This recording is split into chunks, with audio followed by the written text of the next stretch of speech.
Hey, buddy. How are you? Good, good. Slightly more formal situation than what we're usually, a million other conversations with these lights on and whatnot. Got UTA 2.5 weeks away. You're shaping up for your 12th UTA 100. How's the preparation? Not too bad. My preparation's pretty much consisted of, leading up to 6 foot. Well, actually, I'll go back quite a few months. Well, last year during COVID, there was pretty much, 6 foot was cancelled last year. Yep. I was training, preparing for that. Mm-hmm. That got cancelled, as you know, due to fires and floods and God knows what else. Then COVID kicked in, so I kept on. But before that, however, kicked in, I was training for UTA last year. Yes. And then that got cancelled due to COVID. A few other events also got cancelled on the way. But so I pretty much kept in touch all year round last year. Mm-hmm. I was working from home a lot. Sure. So that enabled me to hit the trails somewhat more. I live up there at Warramoo. Mm-hmm. So then come October, November, I then ramped up the training again for 6 foot track. And I did that. That didn't go as planned. As the result there wasn't what I was after. But anyway, nevertheless, I got through that. Then kept the legs turning over. Did the Mount Solitary Ultra a few weeks ago. Mm-hmm. I've been hitting the gym a bit. Yeah, sure. Getting a lot of strength work done there. I've never done that before, not as much anyway, to the extent I've been doing the last few months, hitting the gym, exercise bike, a lot of leg strength, core work at the gym. Sure. And here we are now, two and a half weeks to go. I just sort of can't do much more, I don't think. And what's your approach this year? Have you got a plan going into it? Are you sort of over that now, knowing that anything can happen on the day and you take it as it comes? Or what are your goals or your hopes for the day? That's exactly it. Just take it as it comes. I've gone out there before with that approach. I've had some good days, particularly in the first couple of years. Yep. And I've also gone the other way, gone out way too hard early on, thinking, I'll be able to sustain this for the duration of the day, for the rest of the day, and I've come undone. So I'd rather take that approach. Yep. Just take each step as it comes, Do you think for new people coming into and it... that way, also more relaxed. Yes, that way too, yeah. Do you think for people who are coming into it, that's sort of a good lesson or a good thing to live by on that day, that enjoy the day and sort of, I suppose, aim up for the challenges as they present to you? Because you go in with these races, 100Ks, it's, effectively like they say it's almost life in a day. There's so many things that come up, so many spanners that get thrown into the works. Do you think it's better to, rather than go in with these grand plans, to just go in with an open mind and deal with issues as they come up? Yeah, 100%. Although I think you need a plan, just to fall back on, have plan A and B. But I think your main approach should be just enjoy the day. Look upon it as one big adventure. Yes. Yep. I look upon it as 2 big laps. One lap being the first section of the event, going out Narrow-neck and around up Iron Pot and back to the aquatic centre. Yes. That's first lap done. Yes. Back to civilization. Yep. And the second lap's is the back end. Through the Lura Forest up Fairmont, across the Wentworth Falls and down and up Kadumba. Mm-hmm. So that's the second lap. I try and keep it simple. Yep, sure. Yeah, that's just a 2 lap event. Yep. And it's a big adventure. And take it, but have a plan A and B, and as a backup, if you need to, but be open, because as you touched on, a lot of things can happen, Respectfully, both of us, you're getting on now, you're sort of a bit over 50 or whatever, and I've heard you referred to really affectionately as the grandfather of ultra running in the mountains and things. How do you feel that that's changed in your evolution? You keep fit year round, which for me is a phenomenon. I don't know how you every year after year back up and sort of do the same things. You stick pretty much to the same patterns, do a lot of stuff on your own. How has your approach to things evolved and your love for it? How do you continue to love the sport? Well, one, I do love it. I want to stay with the sport. So in order to stay with the sport, I've got to do it. As I'm getting older, I've got to keep in touch. Yes. I've got to evolve. That's why I'm hitting the gym. I'm doing these other agility exercises, even in the backyard at home. Yes. Doing things like that. I'm resting as well, more so than I've ever done. Yep. In particular the last year or so. Just trying to, as you get older, adapt and go with that, just to stay in touch, you know, because I do love the sport. Sure.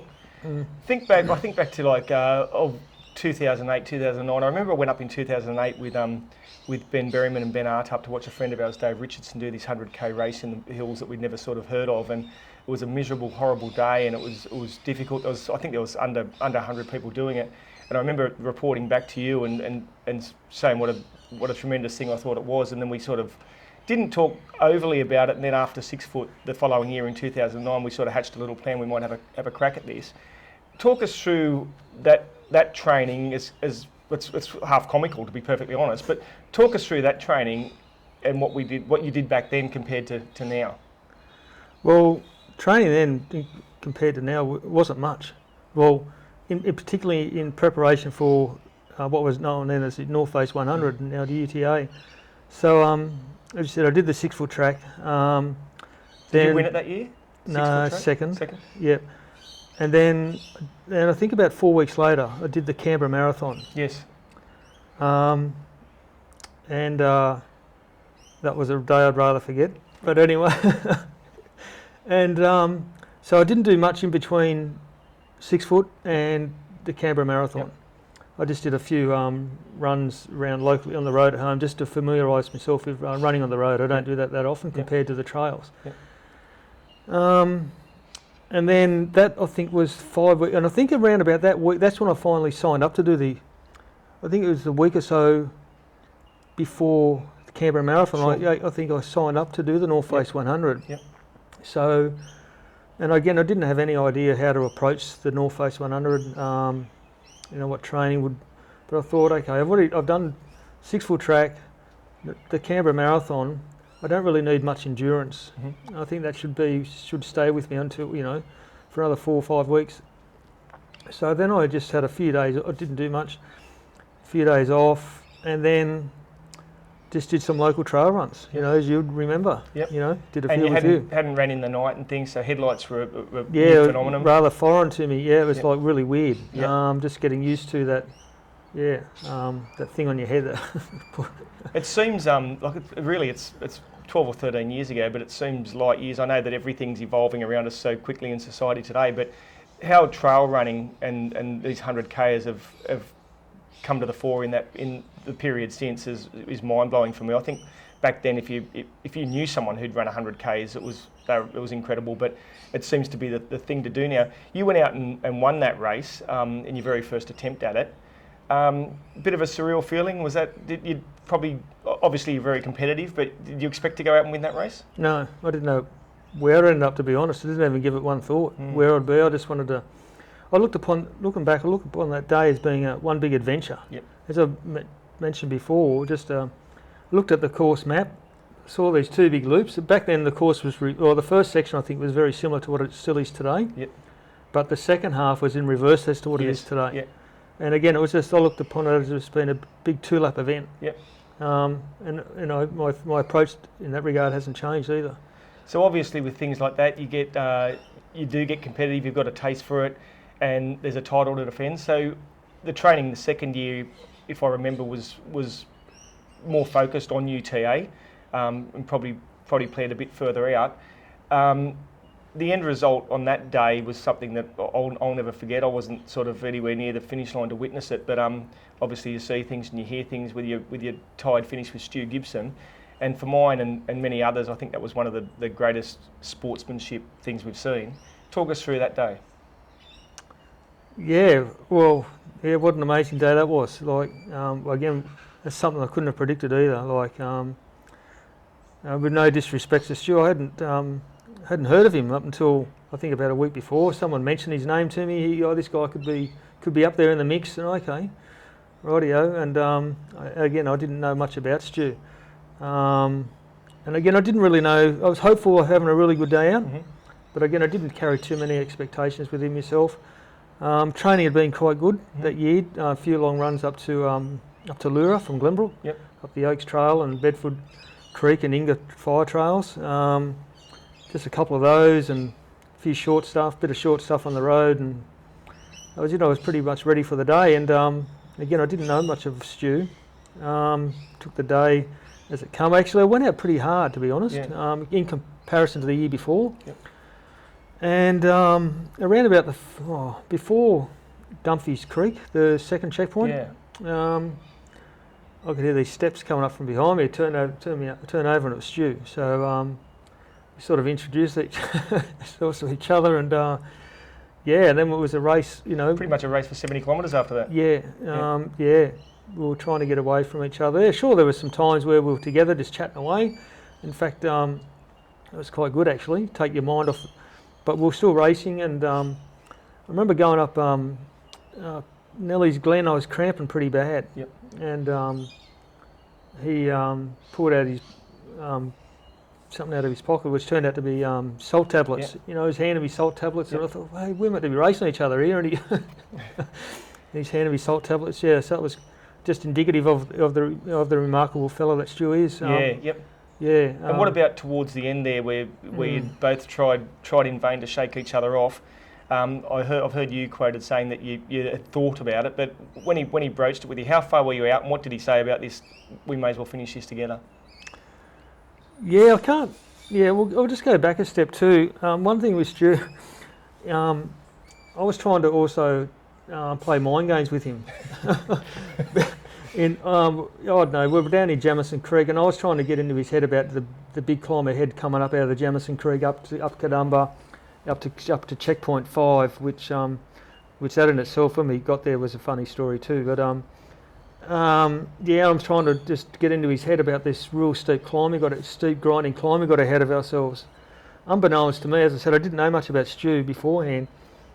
I find out, he would have just been licking his lips with that, because I found out after the event, a few weeks later, that he's won all these events. The Eureka Tower run up in Melbourne. He's won that. He's won all these other mountain events. I thought, geez, he's probably licking his lips. He might have been playing mind games with you. Yeah. So maybe I should have just kept quiet. Yeah. So fast forward a few kilometres to get through the to get up to checkpoint 5. There's no one there. The crew went the checkpoint. You beat people. Yeah, they weren't there. It's a few people. They're setting up the trestle tables. Yeah. So we could get in and out of there quite quick, and I'm keen to get out of there ahead of him. I can't remember who got out first, and I think I may have done. So I thought, okay, I got the lead, got the front posse here going in. I wanted to get ahead of him going. I know what the last 11 k's was like. Yeah. Heading in, going up Tablelands Road. That's obviously Stewart You've done Road. a bit of that. I've done a bit of that yeah. in training, because the year before, in that first year, I suffered pretty bad in there. So this year I trained a lot in there. Yep. Because I nearly fell apart the year before. I only just sort of stumbled to the line. So I knew all the nuances, little steps. I think I knew every rock. Had a name now. Rock. Had a name for every little rock. So I wanted to take the front posse into these little tight single tracks and stairs and whatnot, which I did, but I just still couldn't shake the bloke.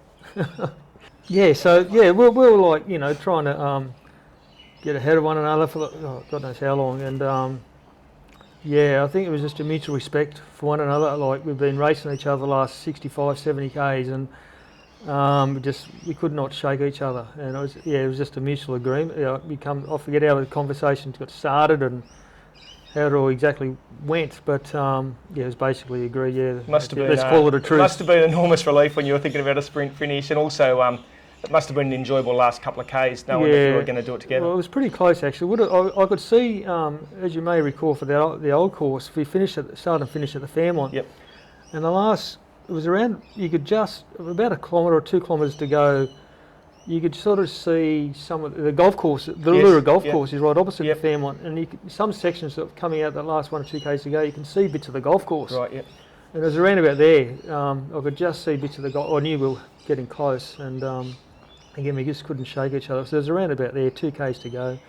It was a bit of a relief, I must admit, but I think again it was just a mutual respect for one another.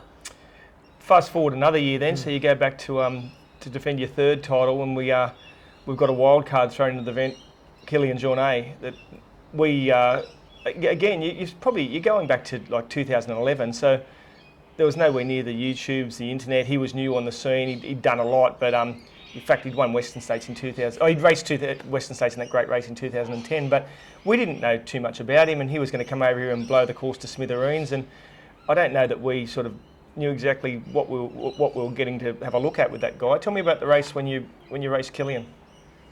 Yeah, again, I didn't really know much about him. I remember going into Summit Gear Yeah. at Katoomba to check in the day before the race, and they'd said that Killian had been out on the course and described it as fast and flat. And I'm thinking, this bloke's got to be kidding, but it would be compared to what he does. Yeah, I guess in comparison, to what he, what he's seen him do over the years, I guess it would be, particularly the first half. Yeah. Out along Narrowneck, it'd be just like track work for him. Yeah.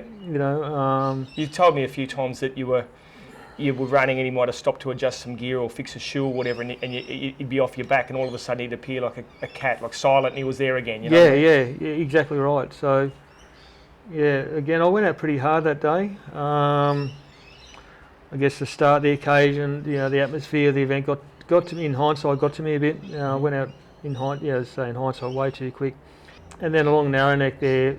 Right at the end, there's a bit of light sort of technical work there. He was incredible. He was like Spider-Man, just straight lining down through these technical bits. So I'm like like a ball in a pinball machine bouncing from tree to tree. In comparison, he was just very agile. It was in fact quite good to watch actually. Yeah. Yeah, having a close-up view. Not too many people get a box seat. Yeah, so then he pulled away and I pulled back. We sort of went in opposite directions. And that was probably your first ever bad result. Like, I mean, it's inevitable that the more races you do, you're going to have some bad days. But that was probably the first day that really hurt you, didn't it? It did. It did hurt me a lot. Not mentally, but physically. Yep. I was spent. By halfway, I knew my day had, gone. But I wanted, every event I do, you finish. When I enter an event, my goal is to finish.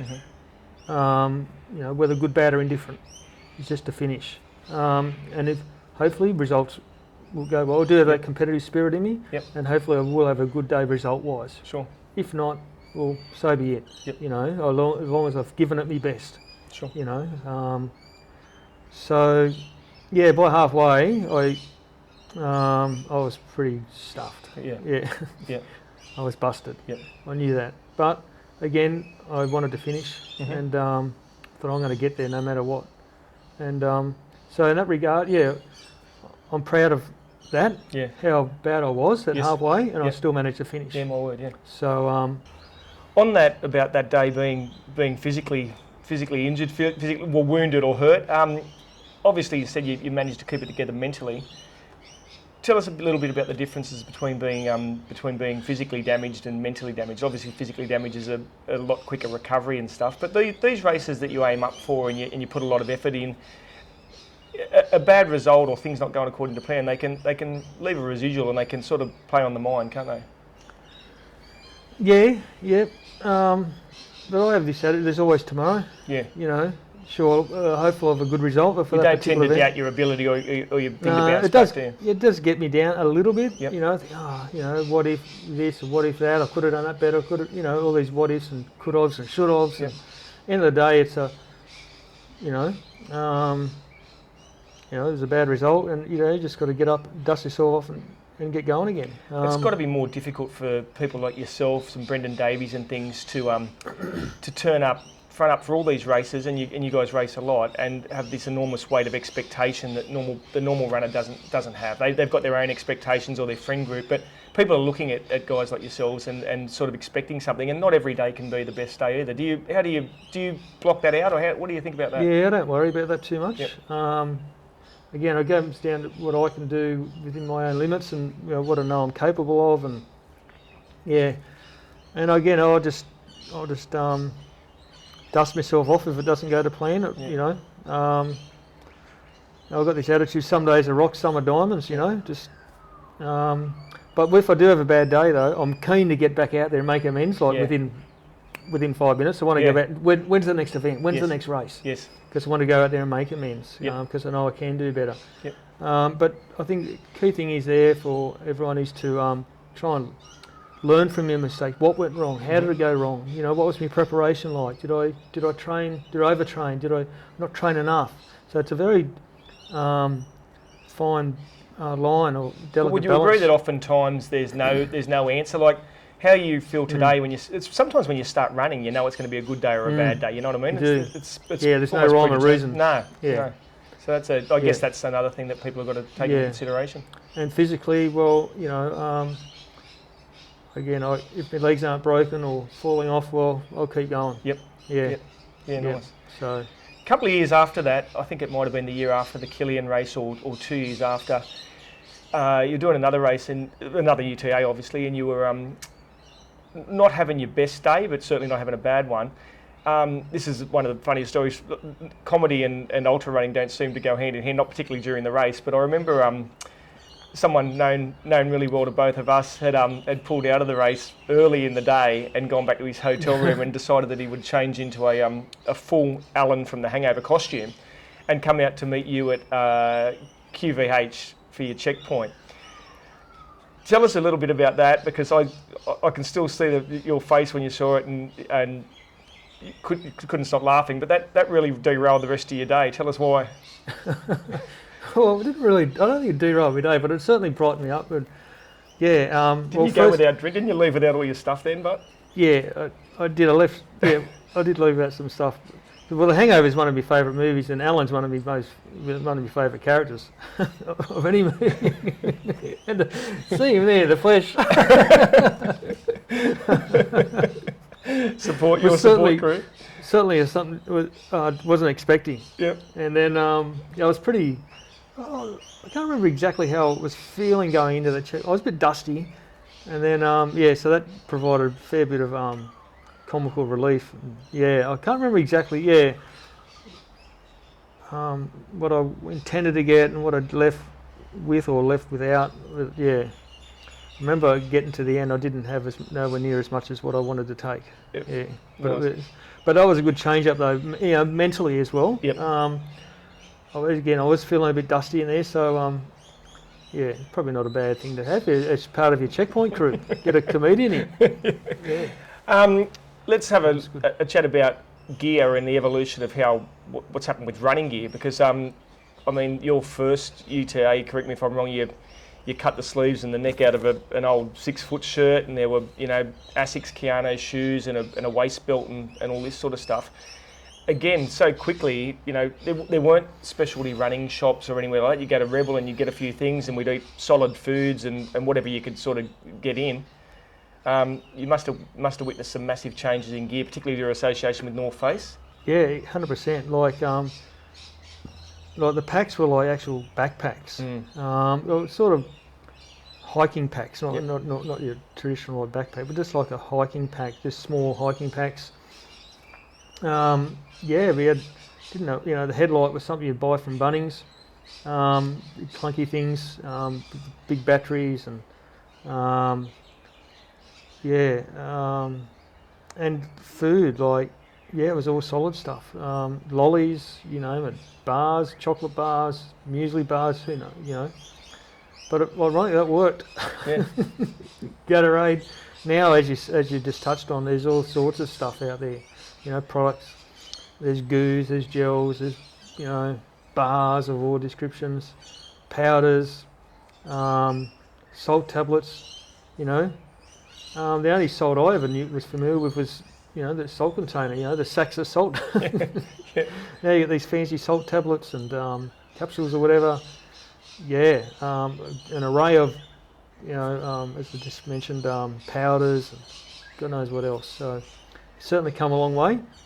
Back then, we had fluids. It was just water, soft drink, Powerade or Gatorade, those sort of, you know, the old Staminade or Lucozade, which was an old staple of mine going up in Little Athletics. Yeah. But yeah, it was just, it's certainly come a long way. Gear, and as you mentioned, the shirt. I didn't have any sort of shirt in that first one, so I just had an old 6-foot track T-shirt. Mm-hmm.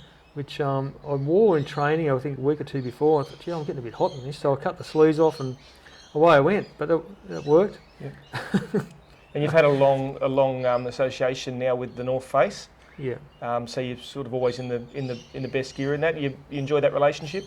absolutely. They've been extremely supportive of me. A brand I really believe in. Mm-hmm. And what they're all about. It's just it's been a wonderful association, and I'm really appreciative of their support. Nice. You spoke earlier about plans in races and having like a not necessarily just having a one plan fits all, and if things go awry, well, you've got no answers. So talking about a plan A and a plan B. Overall, have this overall approach of one big adventure, but within that, have some plans. They're pretty, they're not set in stone, but I'll just have some, like plan A would be okay, and I'll map it out by checkpoints. So what I want to have at these checkpoints. So and I've got to put my thinking cap on. Study the course in advance, if not train on the course if you're able to, but know where the checkpoints are. So a kilometre or two out from the checkpoint, my plan, is to, what do I need to have coming into this checkpoint? Be aware of how much fluid you got left, how much, nutrition you've had, and also your fluids you had, in the lead up to that checkpoint. So just be cognizant of that. Mm-hmm. What you want to take out of the next checkpoint. Have a discussion or have a with your crew if you happen to have a crew there. And if you don't happen to have a crew, you've just got drop bags. But leave yourself some notes in each drop bag. Okay, this is what I've got to have. Mm-hmm. This is what I need to take. And I highly recommend always stick to those plans, because you've written those plans out when you've been in a good frame of mind in advance of the actual event. Mm-hmm. So you know what works, you typically know what works, what doesn't work, and still take them, still run with that plan, because I know when I've come into a checkpoint and I'll bugger that, I don't feel like that, because you won't often feel like it a lot of the time when you get to that checkpoint. You may have to take so much fluids and nutrition, etc. You don't know what you need when you're not in your mind's not going. That's right. So try and stick to that plan as much as possible. That's whatever that may be. But however, sometimes things don't quite go to that, best laid plan, and then you just need to be adaptable. Be flexible. Okay, and don't get too hung up on it. Mm-hmm. Because that stress, that itself can take it out, Energy, and that can take energy, and then and these other people are going past me. I should be there, or I should be here. I'm better than that guy. I'm not better, but I'm normally more faster capable, than that guy or that girl who's just run past me. And then then you lose sight of things, and you're stressing about things you shouldn't be stressing. Just enjoy them. Okay, right. I made a blue here, or something's not going quite right there. Take a deep breath and just get back on rails, get back on track, as much as possible. This could be pretty early on the race too, 30 k's into the race. You've still got a long way ahead, so don't get over, try and get hung up on it. Get hung up on it too much. You've still got a long way to make up ground. What about a race where, not necessarily a UTA, because you've done lots and lots of races where things have gone really badly and you've had to answer the call? Like something you're really proud of, how you've bounced back mid-race and sort of come out with an all right result, or something that's really, I suppose, satisfying to you for how you've answered it? Yeah, well, one which wasn't an all right result was that 2011 event when things went, by halfway I knew I was busted. Yep. It's probably my worst result in all the years I've done UTA. Mm-hmm. However, I remember on Tablelands Road shivering. I could hardly muster up a jog, and I was just shivering. I think you stayed with the family for a while and had soup and stuff. Yeah, I did. Yeah, at checkpoint 5. But then I, never, so like I mentioned before, I was pretty proud of myself in hindsight, how I, got through all that. Yep. So that was probably, result-wise, not my best ever. Yep. But in terms of what, I think personally that was a big achievement of mine. To get through that. Yep. Yeah. It's nice to hear that things do give you still as much joy, I suppose, when things haven't gone right, when you're not on the podium type thing. Yeah. So what about again, away from UTA, because you've been doing this for a long time? I suppose two things I'd like to know. One is an outside UTA race that you've really loved, and maybe a bucket list thing you'd like. What's on your list? What would you like to do if you had more time, or something you intend to do in the future? Well, one of the events that I've done, and you were there with me, was the Leadville 100. I absolutely love that event. I'd love to go back there and do that. I'd also like to go over there again. Get into that real long gnarly stuff. The Moab 240, Tahoe 200, things like that. The real, 100 mile and beyond club. Yep. Things like that. You had an interesting method in Leadville, I remember, and you amused a full checkpoint there up on Hope Pass with your intake of your food and fluids. Tell us a bit about that. Yeah, that was on coming back after Hope's Pass. So checkpoint up there. It was not Winfield. Yeah, after we left Winfield. About 100 k's in. Yeah, 100 k's in. Yeah, it is about 100 k, and I was feeling pretty dusty there. The checkpoint couldn't have come quick enough, and I was getting pretty ravenous actually and thirsty. God knows, I just wanted everything. And so I was at the checkpoint tent. It was like a kid's birthday party. All the food they had, there was chips, there was lollies, popcorn, there was all sorts of stuff. There was soft drink, like a Beth Cardelli nutrition pack. Yeah, soup and all this stuff. So it was late in the afternoon. I was starting to feel a bit cold. It was pretty high up in altitude. I was feeling a bit cold, so I thought I'd have some soup. And while I'm having the soup, I was having some pretzels and I was having some chicken chips. And I'm thinking, I'm doing all this. This is taking time. So in the end, I just chucked everything in the soup. Handful of pretzels, handful of chips into the soup, mixed it up, and down the hatch. Goes in the same place. It does.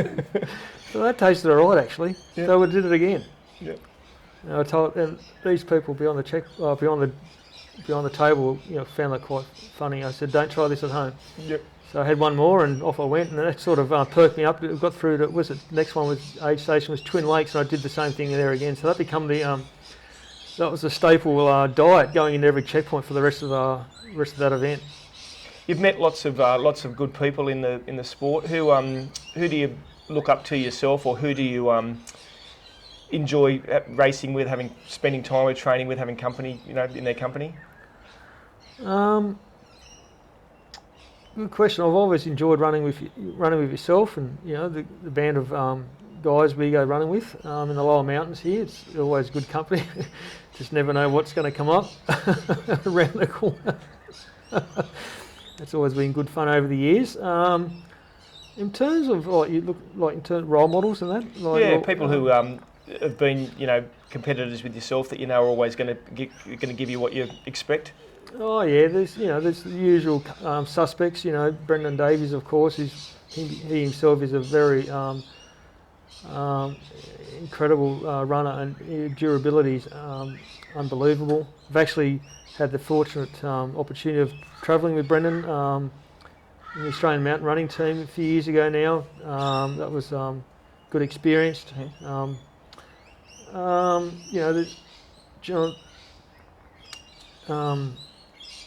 Mark Green, he's always up there. Clark. Yeah, Clark Climont. Another good strong runner. Always strong, Clark. Always, no matter what event, always as strong as an ox. There's good young, there's some good young blokes coming through now. Their names just escape me at the moment, but yeah, I think while the sport continues to grow, there will always be unearthing of good young talent. Not only just young talent, but also I've found too, the guys really come into their own in their late 30s, early 40s. So those, Andy, thanks for your time chatting today. Good luck in UTA in 2 weeks' time, and we'll see you at the end. Thank you very much, mate. Thanks, buddy. Pleasure. Ta.